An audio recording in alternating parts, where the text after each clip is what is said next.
Good morning everybody, welcome to Rhyme of the Times for the week ending 4th of November 2023.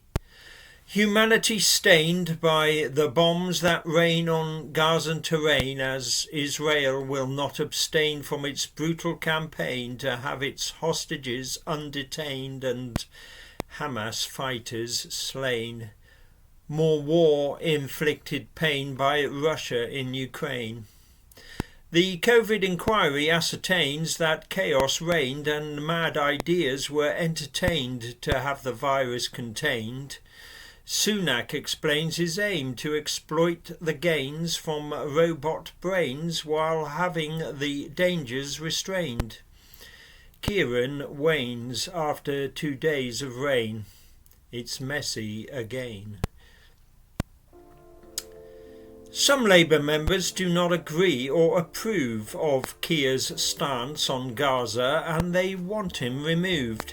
Cracks forming over the party's morality and thoughts that Starmer ain't all he's cracked up to be. This perceived loss of a moral compass is causing a right old left-wing rumpus.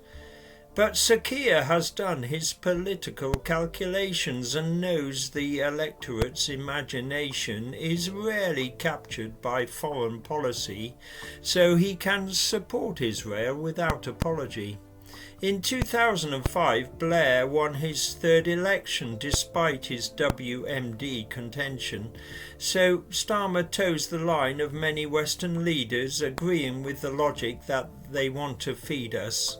Israel's trashing of Gaza is a hard path to follow, but it's a necessary pill we have to swallow, because the eradication of Hamas is worth the horrors seen each day on Gaza's scorched earth, scorched by the daily Israeli air raids, as Hamas is being brutally repaid. So Starmer, like Sunak, says the best course is to have just humanitarian pauses. And maybe it's not just politics, to be fair. Keir probably believes his own words, just like Blair.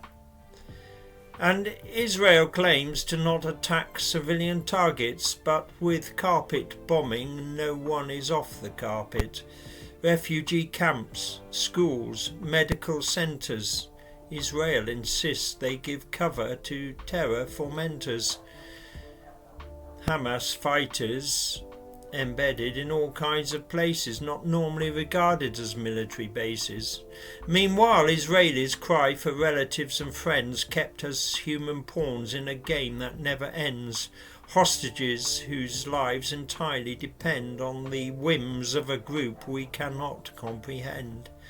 So passions across the world are, of course, inflamed by this polarised conflict where opinions are ingrained. Humanity divided by two deeply formed schisms, Islamophobia and anti-Semitism. Meanwhile, another war still continues and Zelensky's keen for Ukraine to stay in the news. But Friday's news was bad when a Russian missile struck, killing many of his troops just like sitting ducks. They were exposed outside during an awards event, a tragedy that made Ukraine's president vent. He wants answers and not just Russians to pay for these military deaths on Artillery Day. So near to the front line, to die in such a way was avoidable, causing much shock and dismay. The COVID inquiry this week was turned up a notch, revealing the extent of the government botch. In February 2020, as the pandemic approached, those in charge showed incompetence that just can't be coached. Headless chickens running around out of control, mismanagement to make everybody's eyes roll. Where their heads should have rolled to stop the rolling eyes. In the end, it seems Boris was just rolling the dice.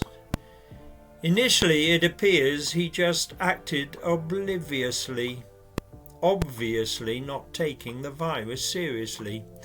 Then, as panic set in, the criticism was levelled against our leader, bumbling and dishevelled, that he and his colleagues were simply bedevilled by chaotic decision-making and heads unlevelled.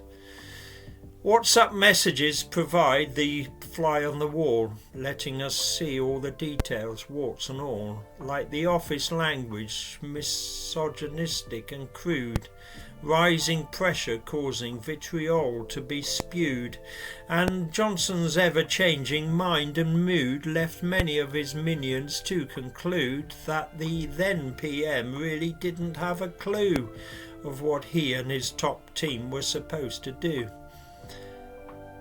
On Wednesday and Thursday at Bletchley Park, Rishi Sunak was trying to make his mark as the visionary to lead us out of the dark and give scientists the inspirational spark to shape our new world with AI in it and the safety measures that must underpin it.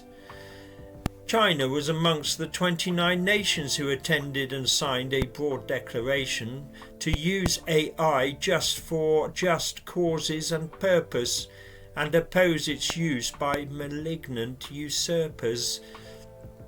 The richest man in the world also attended, interviewed by Sunak when the main event ended.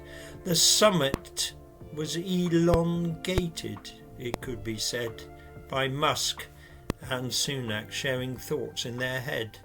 The threats and benefits unknown and abundant, human employment being made redundant. The future world we just can't define or defy.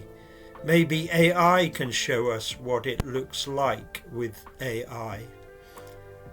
Ciaran's the third named storm since late September, bringing a flood of flood alerts in early November.